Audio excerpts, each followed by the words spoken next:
So, to Eze Chikamnayo, I have a message for him. This is a different government.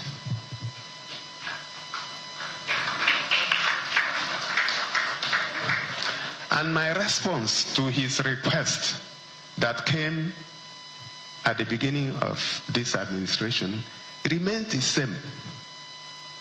The person he sent to me, oh, he wants to be part of this government. I told him no. And the answer is no.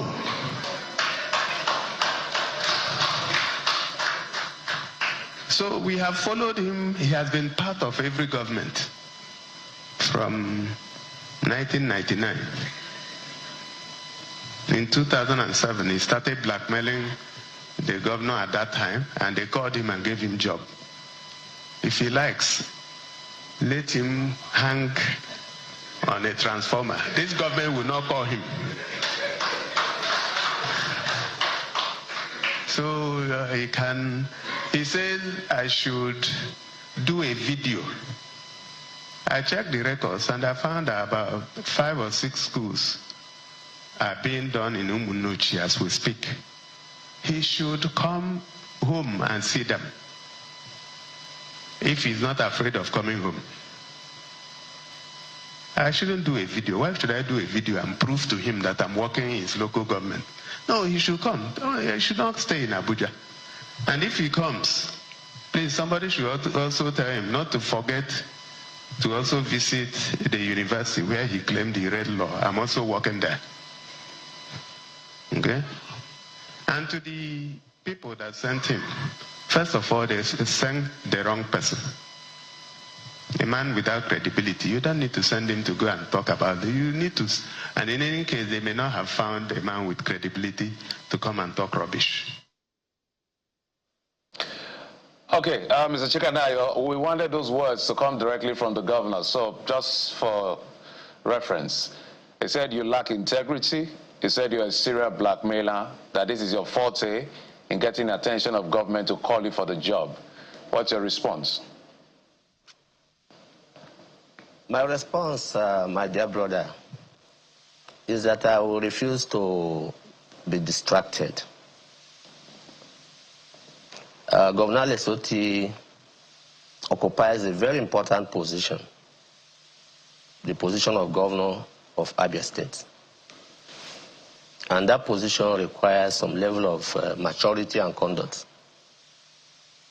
So when a governor gives a tag to everybody that asks important questions as a diversionary tactics to distract from the questions, we should know better than to match him.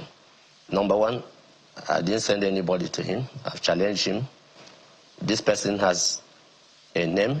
If he exists, let him mention.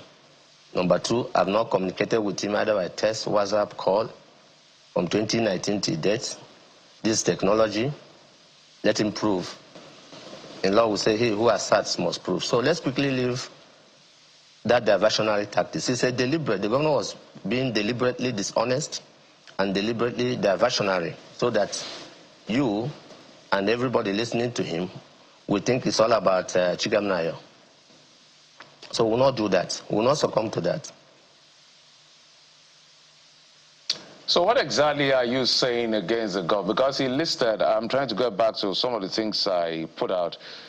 He said that if you even go to your own local government, things he's doing there, he said 4 to 5 schools in Umunochi is being renovated. He said 61 schools so far. They spent about 14.43 billion naira in renovating those schools, because I understand there were allegations of missing money, about 54 billion. Looking at the performance of the budget of 2024, you questioned your understanding of economics, that there is a difference between earmarks and releases for execution. What do you make of that? So let's lay bare what you're alleging against the government. Thank you, my brother. We are not making any allegation. We are just asking for clarification. The governor himself published in the Abia State website, published by the governor himself through his Ministry of Finance, that 51 schools has been completed in Abia State with a sum of 54 billion. And we asked a simple question. Let's have the location of these schools, pictures don't lie, evidence is the end of argument. Let's know local government by local government. We have 17 local governments. Let's just have a simple list, 1, 2, 3. He wrote by himself, he made the assertion, and he published it in the state's budget performance report. And we said, please, sir, give us a list of these 51 schools, their location. Let us know the contractors handling them in line with due process. And let us also know the amount involved in the spirit of transparency and accountability. The governor belongs to the Labour Party. The Labour Party is headed by Peter Obi. Peter Obi popularized the glitch, go and verify. So we did not abuse the governor. We did not insult the governor. We just asked him, sir, please, let us go and verify in line with the philosophy of your party. We don't want a wild goose chase. You made the assertion. He who asserts must prove. You said you have done 51 schools with 54 billion.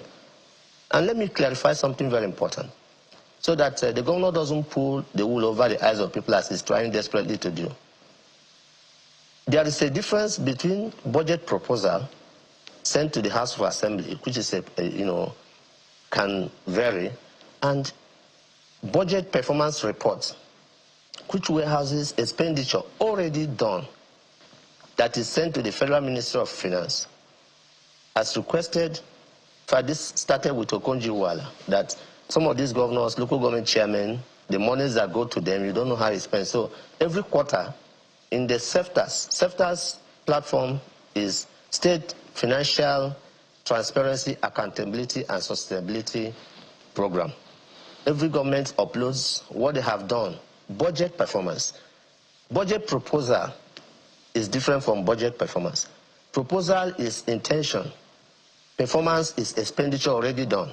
And the governor came to the budget performance, uploaded by himself and his officials, and said, I've done 51 schools with 54 billion. And we said, sir, please, this is exciting. We are very excited. Because if you talk of 51 schools with 54 billion, you are saying an average of 1 billion naira plus per school. So Abia should be an Eldorado.